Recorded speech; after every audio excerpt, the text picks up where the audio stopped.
함께 사도신경으로 신앙 고백하겠습니다.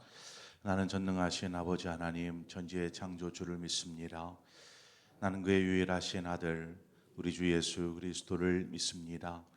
그는 성령으로 잉태되어 동정녀 마리아에게서 나시고 본디오 빌라도에게 고난을 받아 십자가에 못 박혀 죽으시고 장사된 지 사흘 만에 죽은 자 가운데서 다시 살아나셨으며 하늘에 오르시어 전능하신 아버지 하나님 우편에 앉아 계시다가 거기로부터 살아있는 자와 죽은 자를 심판하러 오십니다.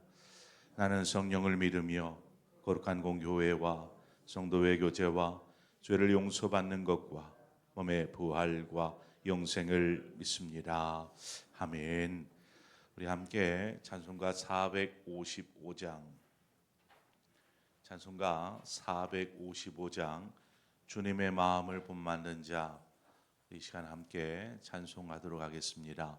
찬송가 455장입니다.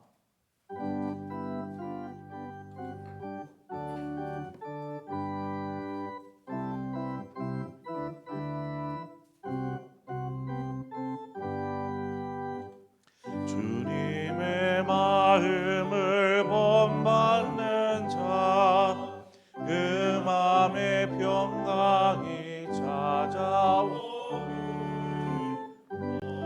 간 세상을 이기리 하늘로부터 희망이로다.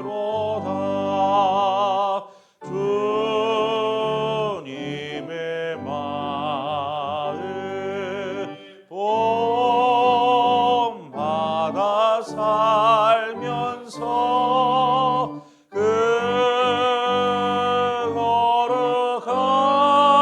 거룩하신 나도 이루리. 주 모습 내 눈에 안 보이며 그 음성 내 귀에 안 들려도 내 영혼 날마다 주를 만나 신령한 말씀 늘 배우도다. 주님의 마음 본받아 살면서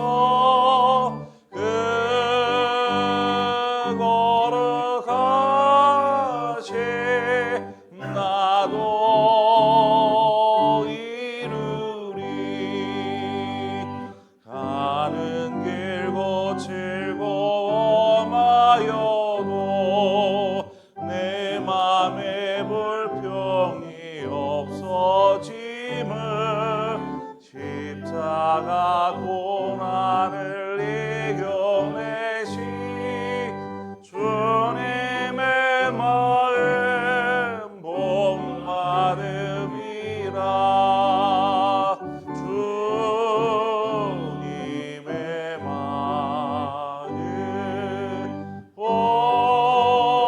본받아 살면서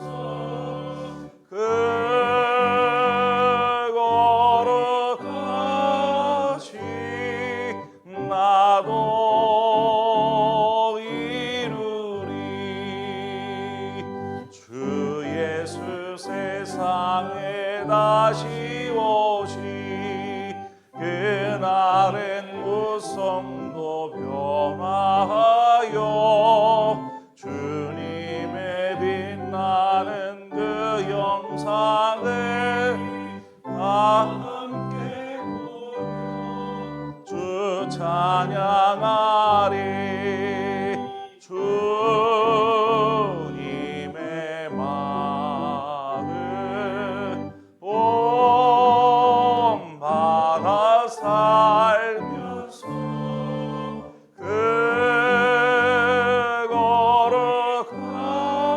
거룩하신 나도 이루리.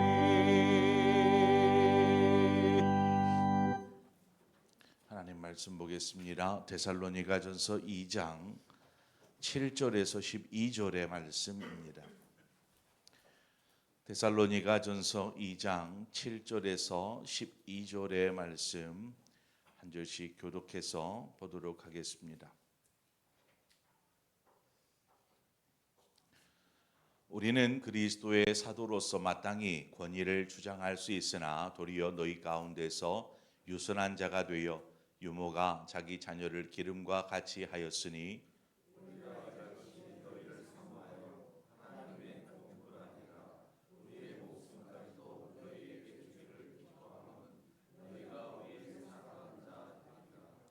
형제들아 우리의 수고와 애쓴 것을 너희가 기억하리니 너희 아무에게도 폐를 끼치지 아니하려고 밤낮으로 일하면서 너희에게 하나님의 복음을 전하였노라.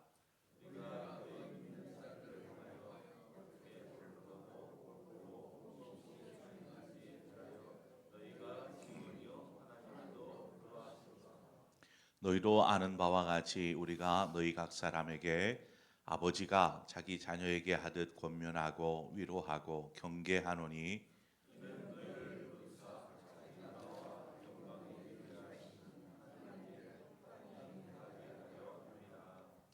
아멘. 사도 바울이 데살로니가에서 복음을 전하고 가르치는 일을 3주간 합니다. 어떻게 보면 짧은 여정이었죠. 그러다 보면 잠깐 있다가 갈 텐데 하면서 가볍게 여길 수 있었지만 사도 바울은 그 3주의 시간을 정말 귀하게 생각하고 그 시간을 위해서 온 신을 기울입니다. 그래서 오늘 본문을 보면 사도 바울이 데살로니가에서 어떤 사역들을 감당하고 어떤 마음으로 어떤 자세로 감당하였는가 우리가 살필 수 있습니다. 본문 7절에 보면 우리는 그리스도의 사도로서 마땅히 권위를 주장할 수 있으나 도리어 너희 가운데서 유선한 자가 되어 유모가 자기 자녀를 기름과 같이 하였으니 11절 중반에 가보면 짧게 아버지가 자기 자녀에게 하듯 이렇게 되어 있습니다. 우리가 가르치는 자의 입장에 이렇게 해서 보면 권위라는 것이 굉장히 중요한 것입니다. 중요한 요소이지요. 권위. 왜냐하면 그 권위가 배우는 사람의 태도에 영향을 미치기 때문에 그렇습니다. 가르치는 자의 권위는 그래서 중요한 거죠. 그런데 이 권위가 자연스럽게 흘러나오는 권위가 아닌 뭔가 억지로 권위를 드러내려고 내세우려고 한다거나 혹은 배우려는 사람을 좀 억누르는 권위가 되어지면 오히려 권위에 대하여서 배우는 사람들이 저항을 하게 됩니다. 저항을. 우리나라의 교육이 대체로 그런 흐름으로 이어져 왔습니다. 어제도 잠깐 살폈듯이 복음은 생명이요 또 능력이라고 말씀을 드렸는데 그래서 이 생명이요 능력된 복음은 전하는 것이라기보다는 선포하는 것. 복음 이렇다라고 선포하는 것과 같습니다. 그러다 보면 복음을 전하는 자가 자기 자신도 모르게 이 권위에 복음이 갖는 그 강력한 권위에 도취되어서 어떤 권위의 자의 입장에서 전하고 가르치려고 하게 되는 것이죠. 우리가 하나님의 말씀에는 권위가 있습니다. 그래서 하나님의 말씀에 권위가 있지 이 말씀을 전하는 자가 권위가 있는 것은 아닙니다. 우리가 어린 아이를 가르치면 아이가 네 하고 이렇게 말 잘 들으면서 배우면 좋겠지만 잘 따라오지를 않잖아요. 갑자기 아이가 엉뚱한 뭔 얘기를 막 하면 엉뚱한 질문도 하고 가만히 자리에 앉아 있지도 않고 막 천방지축 이렇게 뛰어다니고 하는 그런 아이들의 모습을 보게 됩니다. 그런데 오늘 말씀에서와 같이 유모가 자기 자녀를 기름과 같이 양육하는 것이죠. 그 양육하는 데 있어서 이렇게 가만히 앉아서 잘 듣지 왜 이렇게 돌아다니고 엉뚱한 질문을 하냐고 막 야단을 칩니까? 뭐 그럴 수도 있죠. 그런데 그것은 올바른 권위를 생사하는 방식이 아니더라는 것입니다. 또 아버지가 자기 자녀에게 하듯이 그래서 아이가 뭐 질문을 하면 들어주지요. 그리고 그것에 대답하여 줍니다. 이처럼 엉뚱한 질문을 함에도 기다려주고 그것에 대답해주고 뭐 이런 과정들을 통해서 아이가 조금씩 성장하게 되는 것입니다. 그러나 우리가 더 잘 가르치고자 하는 마음에 어떤 아이가 엉뚱한 질문을 하면 그것을 무시하게 돼요. 지금 내가 가르치는 것은 이것인데 왜 너 엉뚱한 질문하니? 하고 그냥 질문을 무시하고 가르침에만 집중하다 보면 결과적으로 그것이 좋은 양육이 될 수가 없더라는 것입니다. 교회 학교에 많은 교사들이 있죠. 우리 교사들이 정말 수고하는데 그 교사들이 가르치려고 할 때 학생들이나 뭐 유치부, 아동부, 중고등부 아이들이 잘 듣습니까? 그냥 1분 1초를 못 참고 딴짓하고 뭐 들은 둥 마는 둥 뭐 이러한 그 아이들을 어떻게든 말씀을 가르치고자 하는 그 열정으로 마음으로 이 아이들을 돌봅니다. 그렇게 가르쳐 가는 것이죠. 이러한 교사들이 가져야 될 굉장히 중요한 자세가 오늘 본문에 나오는 사도 바울이 데살로니가 성도들에게 행했던 그 가르침과 태도였더라는 것입니다. 한 영혼을 향한 그 애정 어린 그 관심과 사랑과 배려, 이것이 지금 가르치던 말씀을 가르치고 전하는 사도 바울에게 있었다라는 거죠. 이것은 바울이 이제 데살로니가 성도들을 향한 어떤 지극한 염려와 보살핌, 애정과 사랑, 이러한 것들이 배어져 있는 것을 보게 됩니다. 개인적으로 저는 주의 몸된 교회가 어떤 가져야 될 기본적인 자세, 기초적인 어떤 배경이 바로 이러한 마음이 아닐까 싶어요. 성도들을 향한 염려와 보살핌, 또 애정과 관심과 사랑, 이것이 교회 안에는 그냥 기본적으로 깔려 있어야 합니다. 이런 것이 고려되어지지 않은 채 단지 막 기둥만 세우고 이렇게 교회라는 이것을 세우기려고만 하면 결국 기초가 튼튼하지 않으면 그 교회는 무너지는 것입니다. 교회 안에 사랑이 있고 돌봄이 있고 관심이 있고 이러한 마음들이 있어야 하는 것이죠. 하나님께서 하나님의 나라를 세워 가실 때에 바로 이와 같은 얼마나 많은 인내와 기다림이 있었습니까? 하나님은 항상 기다리셨습니다. 항상 참고 인내하셨습니다.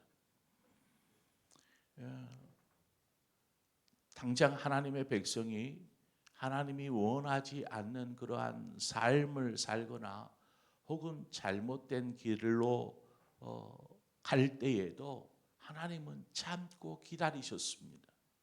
돌아올 때까지 기다리시는 것이죠. 바로 여기에 하나님의 사랑과 은혜가 있는 곳입니다. 너희가 내 말을 듣지 않는구나.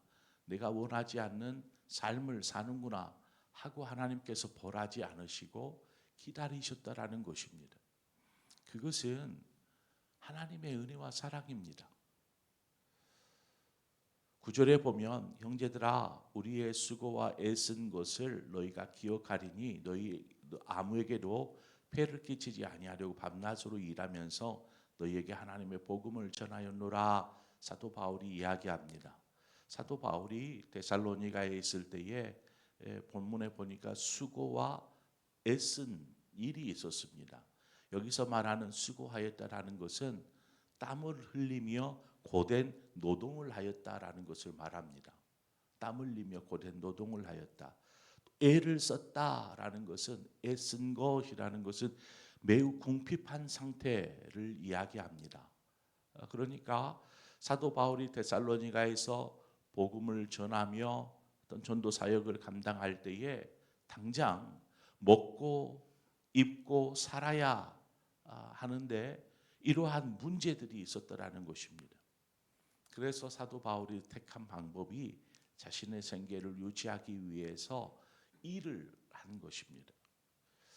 그가 바울이 한 일은 천막을 만드는 일이었습니다. 천막, 장막을 만드는 일이죠. 그 일들을 하면서 복음을 전하였던 것입니다. 그러니까 두 가지 일이 병행되었습니다. 복음을 전하는 일과 또 생계를 위한 일이 함께 지금 진행이 되는 것입니다. 이렇게 한 이유가 있어요. 사도 바울이 데살로니가에서나 또 다른 지역에서도 마찬가지입니다. 자신에게 많은 후원과 또 도움을 주는 사람이 있었으면 그렇게 그러한 부분에 그렇게 신경 안 쓰고 복음 사역에만 전념할 때지만 그럴 수 있는 여건이 되지 않은 것이죠. 그러다 보니까 이제 생계를 위해서 일도 하게 되는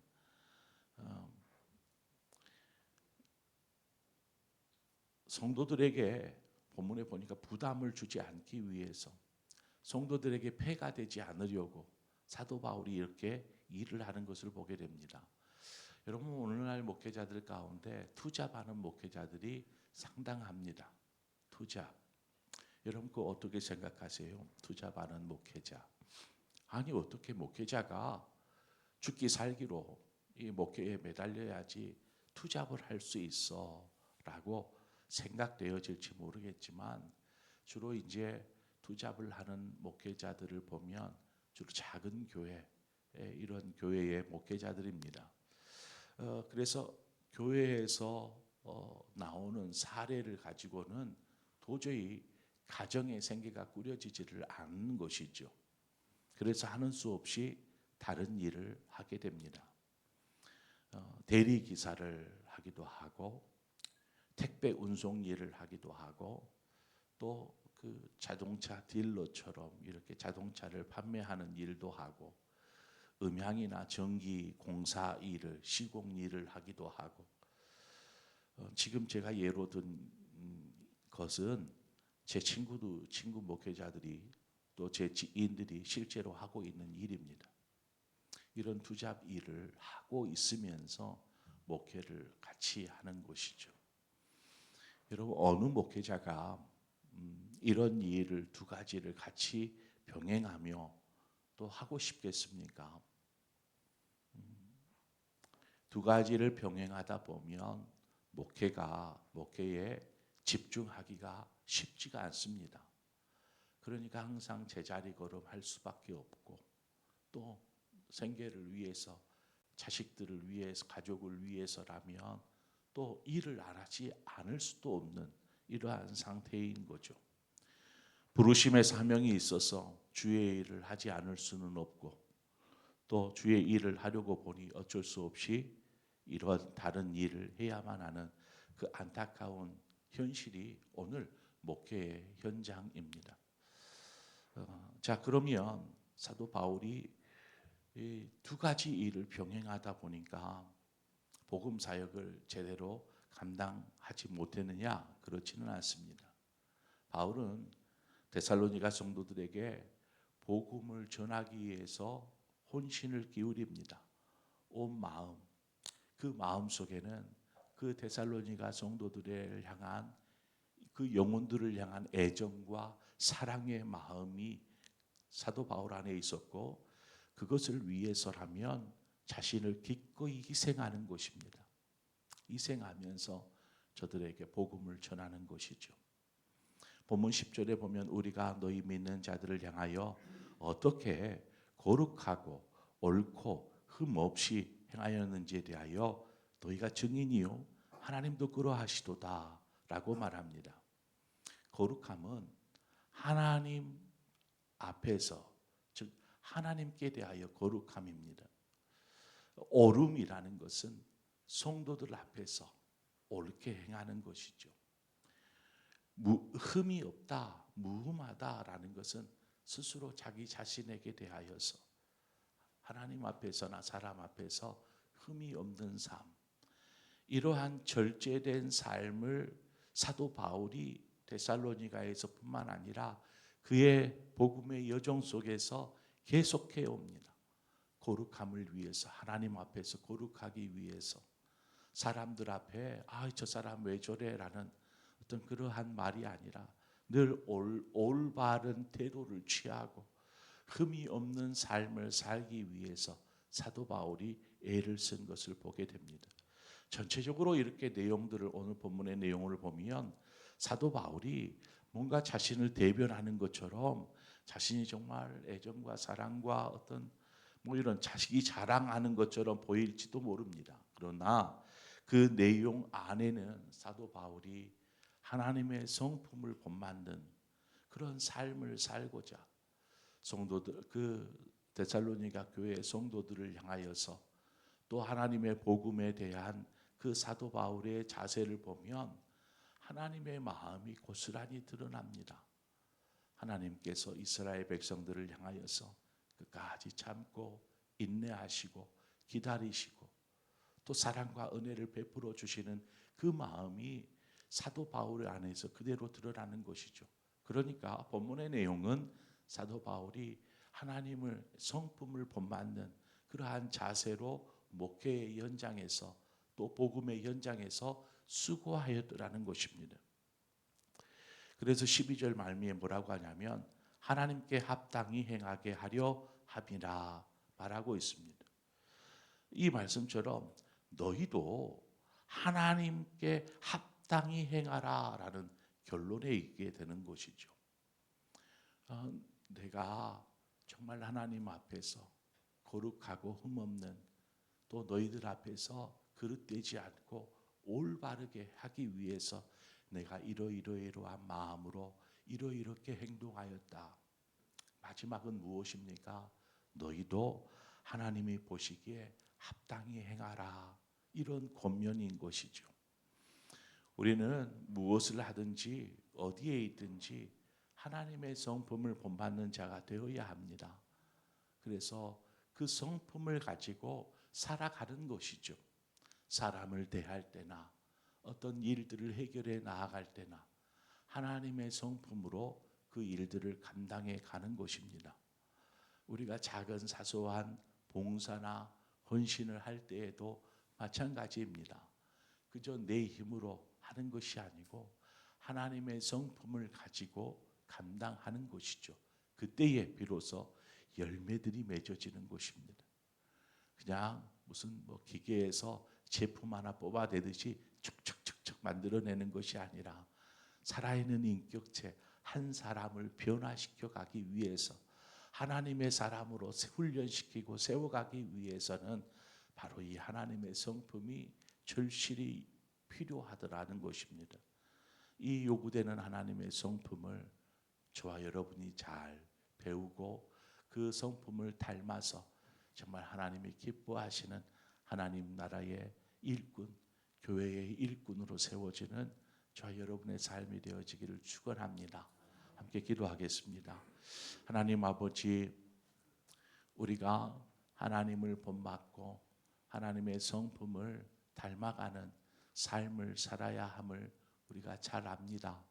오늘 말씀에서 저와 같이 사도 바울이 정말 하나님의 성품으로 데살로니가에서 복음 사역을 감당하였고 또 거기에 있는 한 영혼 한 영혼을 얼마나 애정과 관심과 사랑으로 저들을 돌보고 가르치고 믿음 안에 세워가는지를 우리가 보았습니다.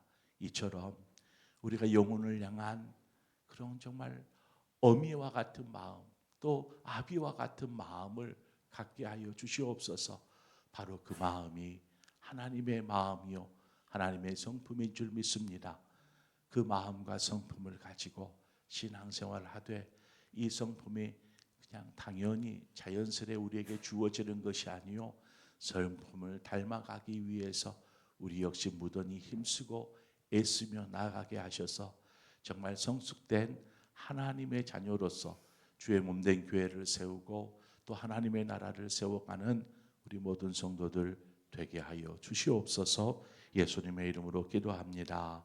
아멘. 오늘 이 시간 우리 함께 기도할 때 말씀을 생각하면서 사도 바울의 그 모습 우리가 다 따라할 수는 없지만 중요한 것은 하나님의 성품을 본받는 것이고 그 성품을 닮아가는 것입니다. 하나님 그런 사람이게 하여 주시옵소서. 우리가 이 시간 함께 위에서 기도하고 오늘 이 시간 교회를 위해서 함께 기도하기를 원합니다. 우리 사역자들을 위해서 기도해 주시고 또 우리 항존 직분자들을 위해서 또 이번에 피택되신 분들을 위해서 믿음 안에 잘 세워질 수 있도록 위해서 기도해 주시고 우리 다음 세대가 건강하게 세워지는 교회로 세워지게 하여 주옵소서. 함께 기도하고 특별히 20일에 있을 우리 가족 초청 전도주의 이를 위해서 우리가 함께 기도하게 하셔서 우리 아직 예수 믿지 않는 가족들 또 이 때를 통해서 또 교회에 나오고 복음을 접하고 주님을 만나는 기회가 되게 하여 주옵소서. 위에서 한 마음으로 기도하고 또 여러분 각자의 기도의 제목으로 기도하시다 자유롭게 돌아가시겠습니다. 함께 기도하겠습니다. 하나님 아버지, 오늘 이 시간 우리를 불러주신 것을 감사합니다. 아버지, 오늘 말씀에서와 같이 사도 바울이 얼마나